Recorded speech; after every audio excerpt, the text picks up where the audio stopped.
The world dissolved into a red haze the moment I saw the picture, the celebratory smiles of his family searing themselves onto my memory. It wasn't the act itself, but the sheer audacity, the blatant disrespect, the casual dismissal of years of shared life that threatened to shatter me completely. The air in my lungs seemed to thin, each breath a ragged, painful reminder of my reality. They expected tears. They anticipated a dramatic scene. They were dead wrong.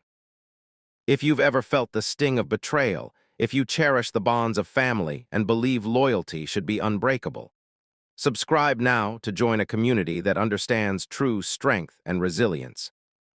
The beginning, as I remember it, was a fairy tale. Daniel swept me off my feet during a charity gala, his charm as potent as the expensive champagne he kept pouring. He was everything I thought I wanted: ambitious, driven, successful, and utterly captivated by me. Our courtship was a whirlwind of romantic dinners, weekend getaways to exotic locales, and promises of a future painted in the vibrant hues of shared dreams. I, Samantha, believed every word.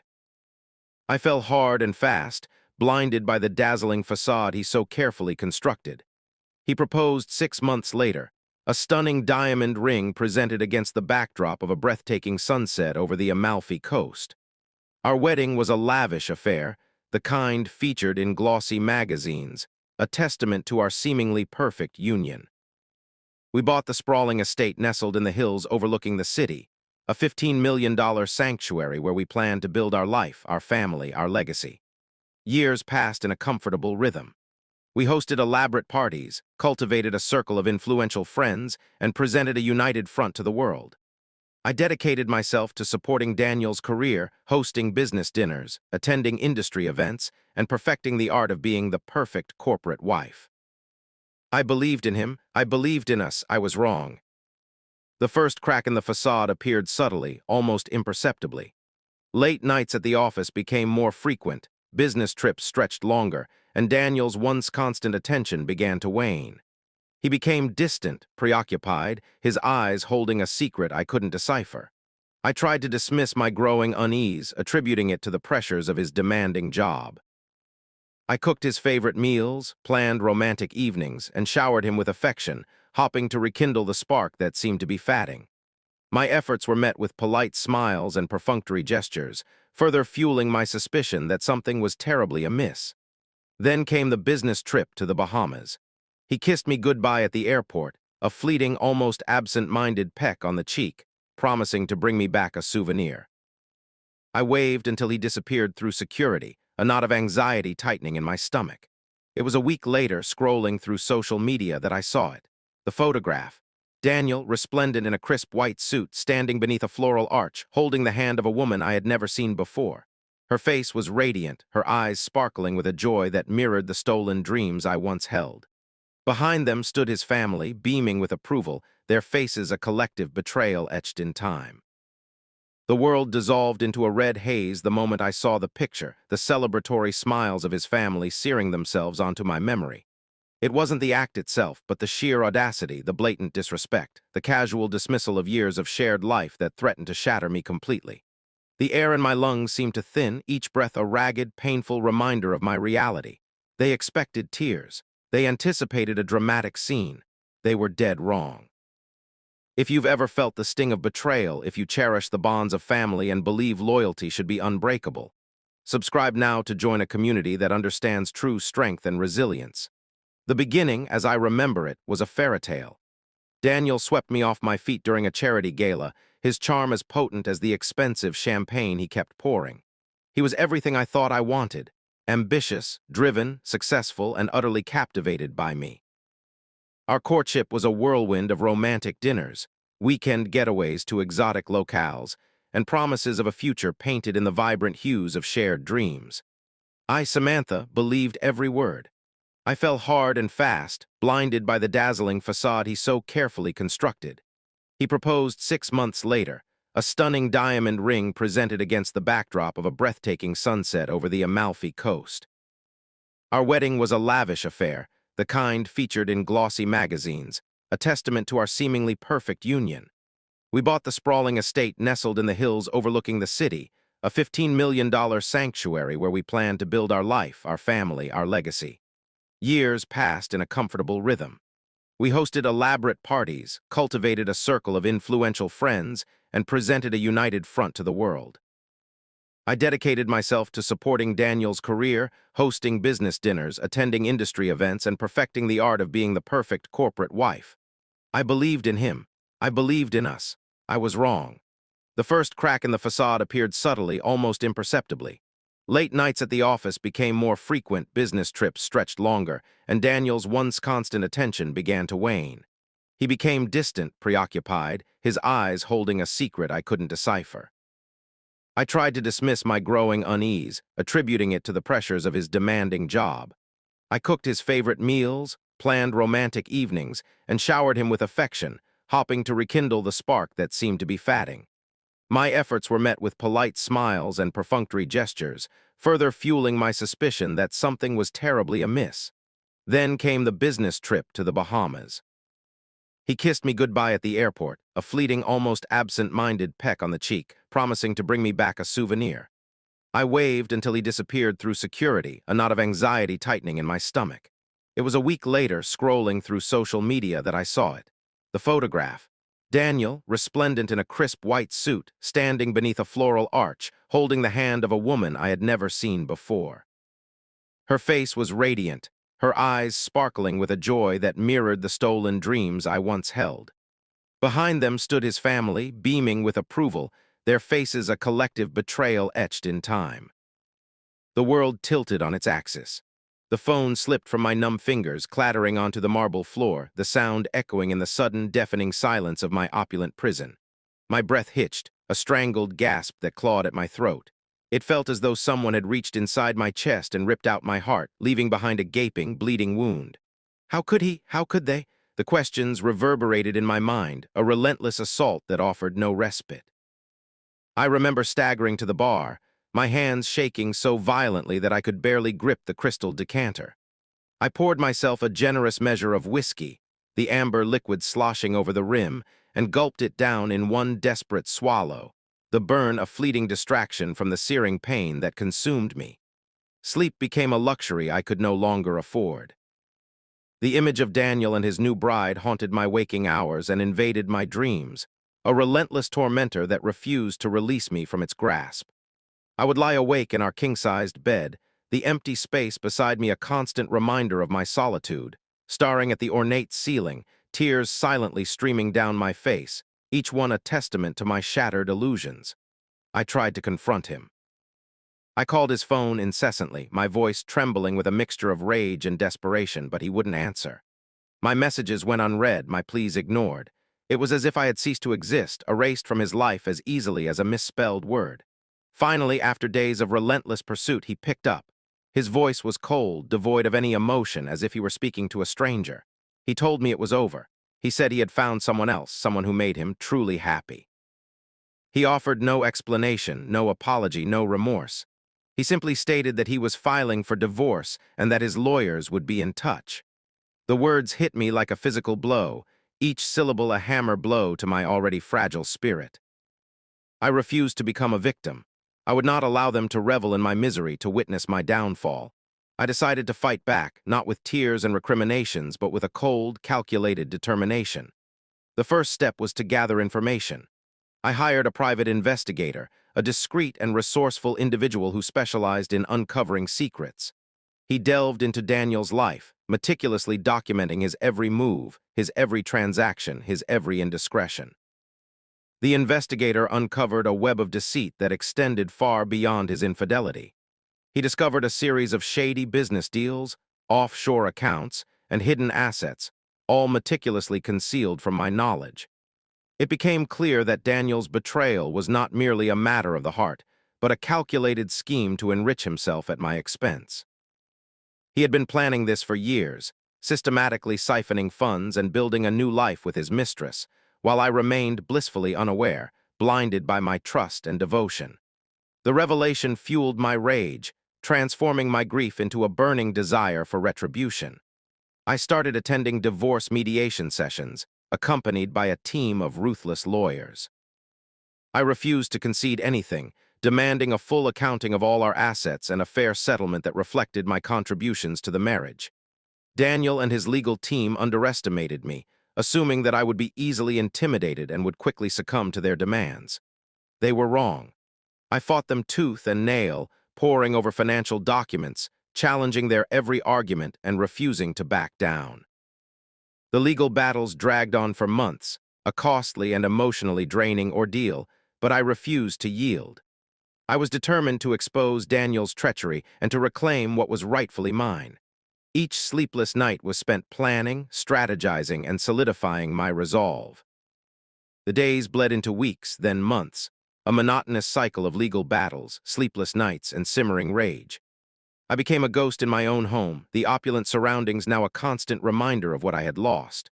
The laughter and joy that once filled the halls were replaced by an echoing silence, broken only by the frantic tapping of my fingers on the keyboard as I devoured every document, every email, every piece of evidence that could help me dismantle Daniel's carefully constructed empire. The stress took its toll. My hair began to thin, dark circles formed beneath my eyes, and my clothes hung loosely on my frame. I lost interest in food, surviving on a diet of coffee and spite.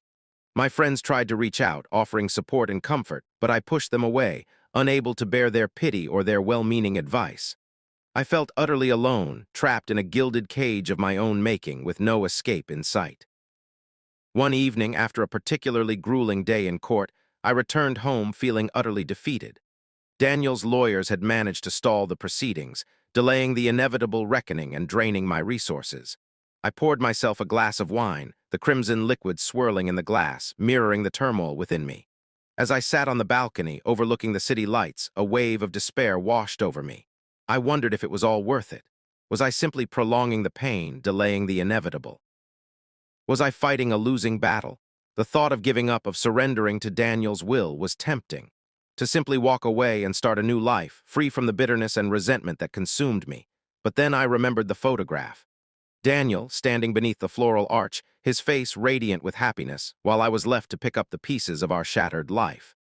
The image ignited a fresh wave of anger, a renewed determination to make him pay for what he had done. That night I dreamt of fire. I saw our estate engulfed in flames, the inferno consuming everything in its path, reducing it to ashes. Daniel and his new bride stood on the lawn, watching the blaze with expressions of horror on their faces. I stood beside them, a cold smile on my lips, the architect of their destruction. I woke up in a cold sweat, my heart pounding in my chest, the scent of smoke lingering in the air. The dream shook me to my core, a stark reminder of the destructive power of my rage. I realized that I was teetering on the edge of an abyss, consumed by a darkness that threatened to swallow me whole. I knew I had to find a way to channel my anger, to transform it into a weapon that I could wield with precision and control. I couldn't allow myself to become consumed by hatred. I had to be smarter, more cunning, more ruthless than Daniel and his cronies. I rose from bed, my legs trembling, and walked to my study. I sat at my desk, the surface cluttered with legal documents and financial statements. I took a deep breath and began to organize my thoughts, to formulate a plan. I would not let them break me. I would use their arrogance against them, their greed, their insatiable hunger for power. I would expose their lies, their deceit, their treachery to the world. I would make them pay for what they had done, not with violence or destruction, but with a cold, calculated revenge that would leave them utterly devastated. As the sun began to rise, casting a pale light over the city, a sense of calm settled over me.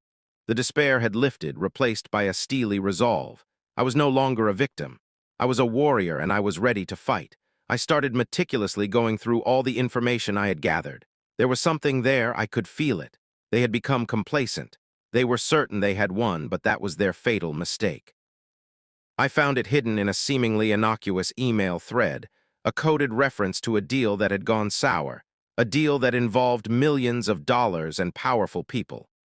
It was the key. They thought I was just a trophy wife, a pretty face with no brains. They underestimated me. They never realized that beneath the designer dresses and the perfect smile, there was a sharp mind, a fierce spirit, and an unyielding determination. And now they were about to learn just how wrong they were. I smiled, a cold, predatory smile that sent a chill down my own spine. The game had changed. It was no longer about winning a divorce settlement. It was about exposing their crimes, destroying their reputations, and taking everything they held dear. It was about exacting a revenge so complete, so devastating that they would never forget the day they crossed Samantha. I started making calls, contacting journalists, regulators, and anyone who could help me bring Daniel and his cohorts to justice. I leaked documents, shared information, and painted a picture of their corruption that was impossible to ignore. The media frenzy was immediate and intense. Daniel and his family were thrust into the spotlight, their dirty laundry aired for the world to see. His business empire began to crumble, his reputation tarnished beyond repair. His friends and allies deserted him, eager to distance themselves from the scandal. His new bride fled, unable to withstand the pressure. He was left alone, isolated and exposed, the architect of his own downfall. I watched it all unfold with a sense of detached satisfaction. I had become the puppet master, pulling the strings from behind the scenes, orchestrating their destruction with meticulous precision. It was a slow, agonizing process, but every step of the way I savored their pain, their humiliation, their despair. They had tried to destroy me, but they had only succeeded in unleashing the monster within. And now the monster was unleashed, and it was hungry for revenge. This was only the beginning. The silence that followed was deceptive. They thought they had silenced me, broken me, turned me into a shadow of my former self. They were celebrating their victory, clinking champagne glasses and basking in the glow of their ill-gotten gains. Little did they know the game had just begun. While they reveled in their triumph, I was meticulously laying the groundwork for their downfall. My days were spent in courtrooms and lawyers' offices, but my nights were dedicated to a different kind of battle, a clandestine operation that would strike at the heart of their carefully constructed empire. I transformed my study into a war room, covering the walls with maps, financial charts, and photographs, each one a piece of the puzzle that I was determined to solve. I hired a team of experts, discreet individuals with specialized skills in forensics, cybersecurity, and corporate law. They worked in the shadows, poring over documents, tracing transactions, and uncovering the hidden connections that linked Daniel and his associates to a vast network of corruption. I installed a state-of-the-art surveillance system throughout the estate, hidden cameras and microphones capturing every conversation, every meeting, every indiscretion that occurred within its walls. I became a ghost, moving silently through the house, observing their every move, listening to their every word, documenting their every lie. They grew careless, confident in their invincibility, never suspecting that they were being watched, that their every secret was being recorded. One of the most crucial pieces of evidence I needed was access to Daniel's personal computer. It was a treasure trove of information, containing emails, documents, and financial records that would expose the full extent of his criminal activities. But gaining access to it was a challenge. He was meticulous about his security, using complex passwords and encryption software to protect his data. I enlisted the help of a cybersecurity expert, a young woman named Chloe with a knack for cracking codes. She devised a plan to install a keystroke logger on his computer, a small device that would record every keystroke he made, capturing his passwords and granting me access to his digital world. The operation was risky, requiring us to infiltrate his office without being detected. We waited for the perfect opportunity, a night when he was out of town on one of his business trips. Chloe disabled the alarm system, while I disabled the security cameras, and we slipped into the office undetected. Chloe worked quickly, installing the keystroke logger and downloading a copy of his hard drive onto a portable drive. We were in and out in less than an hour, leaving no trace of our presence. The keystroke logger worked perfectly, capturing Daniel's passwords within days. Chloe used them to access his email accounts, his bank accounts, and his online storage, uncovering a mountain of incriminating evidence. We discovered emails detailing his shady business deals, financial records showing his offshore accounts, and photographs of him with his mistress, all of which would be invaluable in my quest for revenge. But it wasn't just about gathering evidence. It was also about understanding their motivations, their weaknesses, their fears. I needed to know what made them tick, what they valued most, and what they were willing to do to protect it. I focused on Daniel's closest associates, the individuals who were complicit in his crimes. There was Richard, his right-hand man, a slick lawyer with a talent for manipulating the legal system. There was Marcus, his financial advisor, a greedy accountant who helped him hide his assets. And there was Victoria, his mistress, a ruthless social climber who was willing to do anything to get ahead. I learned their routines, their habits, their secrets. I discovered their vulnerabilities, their weaknesses, their hidden desires. Richard was addicted to gambling, owing a substantial amount of money to some dangerous people. Marcus was secretly skimming money from Daniel's accounts, building his own personal fortune. And Victoria was desperate to escape her humble beginnings, willing to betray anyone who stood in her way. I realized that these weaknesses could be exploited, that I could use them against each other, turning them into pawns in my game. I started planting seeds of doubt, spreading rumors, and creating friction between them. I anonymously tipped off Richard's creditors, leading to a confrontation that left him shaken and vulnerable. I subtly hinted to Daniel about Marcus's embezzlement, sowing suspicion and mistrust between them. And I leaked compromising information about Victoria to the media, exposing her past and tarnishing her reputation. Slowly but surely, their relationships began to unravel, their alliances crumbling under the weight of their own greed and ambition. As the pieces of the puzzle fell into place, I began to formulate the final phase of my plan, the moment when I would expose their crimes to the world and watch their empire crumble. It had to be perfectly timed, meticulously executed, and utterly devastating. I decided to hold a press conference, inviting journalists from all the major news outlets and present them with the evidence I had gathered. I would reveal their shady business deals, their offshore accounts, their hidden assets, and their web of lies. I would expose their corruption to the world, destroying their reputations and bringing them to justice. I knew that they would try to stop me, that they would use their power and influence to silence me. But I was prepared. I had anticipated their moves, planned for their counterattacks, and built a fortress around myself that they could not penetrate. I hired a team of security guards to protect me and my family. I created a secure communication channel to leak the information if anything happened to me. I made sure that I would be ready. The anticipation was almost unbearable, the tension building to a crescendo as the day of the press conference approached. I could feel their fear, their desperation, their growing sense of panic. They knew that their time was running out, that their carefully constructed world was about to come crashing down around them. And I, Samantha, would be the one to light the match. The press conference loomed, a black cloud on their horizon. I could feel them scrambling, desperate to bury the truth before it detonated. But their frantic efforts were like trying to hold back a tidal wave with a bucket. I had them, but I needed more. I needed to make sure that when I dropped the hammer, it would shatter their world beyond repair. I needed the undeniable link, the one piece of evidence that would connect Daniel directly to the most heinous of his crimes, something they thought was buried forever. I went back to Chloe, pushing her to dig deeper into the encrypted files we'd recovered. She was exhausted, running on fumes and caffeine, but she understood what was at stake. Days bled into nights as she worked, her fingers flying across the keyboard, navigating the labyrinth of code. And then she found it. A hidden folder protected by multiple layers of encryption containing a series of video files. The thumbnails alone made my stomach churn. It was Daniel orchestrating a series of backroom deals to silence his rivals. In one, a politician who refused to play ball suddenly vanished. In another, a whistleblower mysteriously gave up. I felt sick, but I forced myself to watch, to document every detail. This wasn't just about money or power. It was about silencing anyone who dared to question him. This was the evidence I needed, the final nail in their coffin. They knew I was close. I could feel the pressure mounting, the subtle threats disguised as friendly advice, the attempts to discredit me with fabricated stories in the press.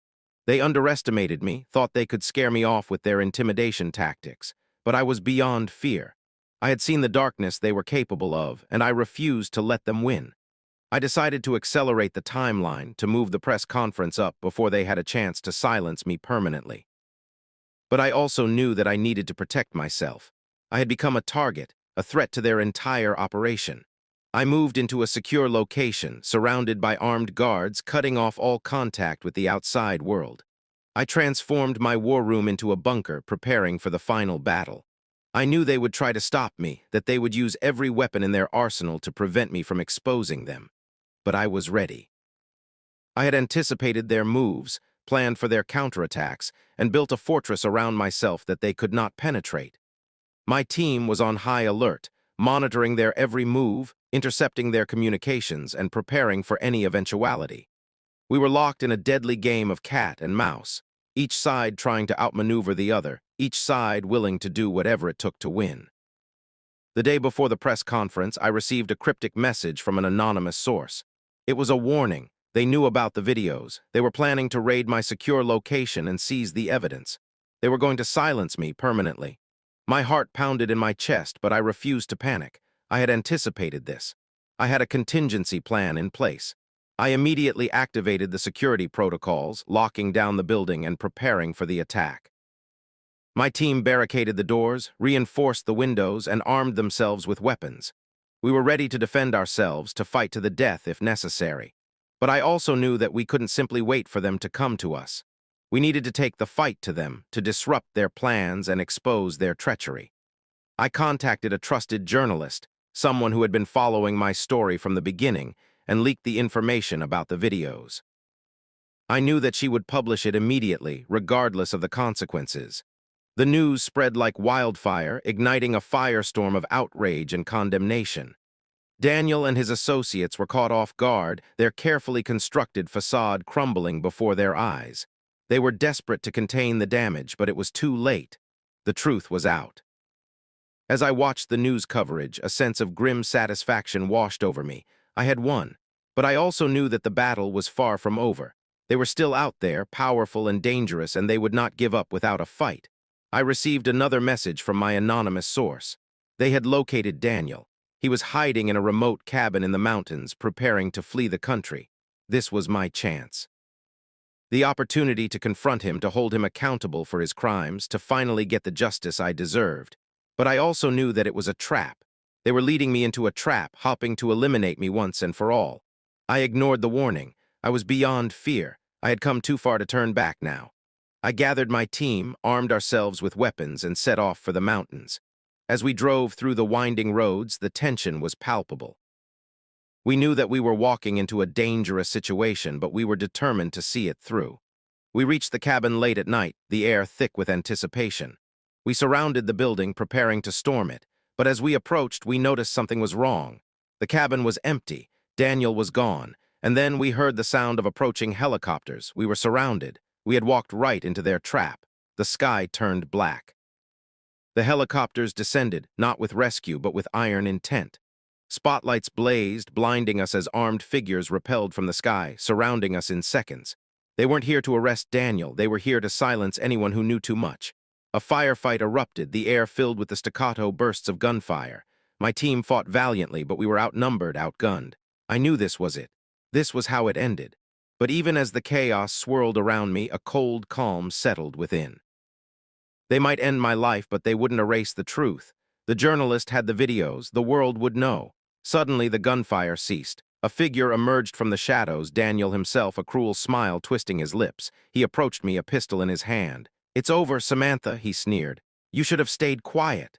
He raised the pistol, his eyes glinting with malice. But then a voice shattered the night. "Drop the weapon, Daniel." It was Chloe, standing on the edge of the clearing, a sniper rifle trained on him.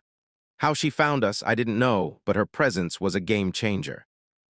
Daniel hesitated, his eyes darting between Chloe and me. He knew she wouldn't hesitate to pull the trigger. But he also knew that he couldn't back down now. He fired. The crimson splattered the snow, but it wasn't me. Chloe had reacted instantly, her shot finding its mark. Daniel staggered backward, clutching his chest, his face contorted in disbelief. He collapsed to the ground, his eyes wide with shock. The armed figures hesitated, unsure of what to do. Chloe fired again, disarming them, forcing them to retreat. Within minutes, the helicopters were gone, disappearing into the night. We were alone, surrounded by the fallen. I rushed to Chloe's side, but it was too late. She was gone. She had sacrificed herself to save me, to ensure that the truth would prevail. I knelt beside her, tears streaming down my face, overwhelmed with grief and gratitude. Her sacrifice wouldn't be in vain. I would make sure of it. The press conference was held the next day. The world watched as I laid bare the evidence of Daniel's crimes. The shady business deals, the offshore accounts, the silenced rivals, the network of corruption that he had built over years. The videos were played, the undeniable proof of his guilt. The reaction was immediate and visceral. Protests erupted in the streets, demanding justice. Politicians who had once been in Daniel's pocket scrambled to distance themselves. His empire crumbled overnight, his reputation shattered, his fortune seized. Richard, Marcus, and Victoria were arrested, their own crimes exposed. They turned on each other, desperate to save themselves, but their efforts were futile. They were all going down. I watched it all unfold, a sense of grim satisfaction washing over me. Daniel, the man who had tried to destroy me, was now a pariah, his life in ruins.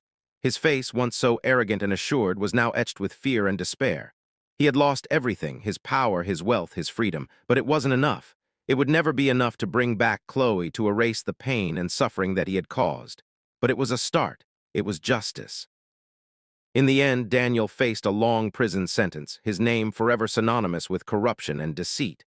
His associates shared his fate, their lives destroyed by their own greed and ambition.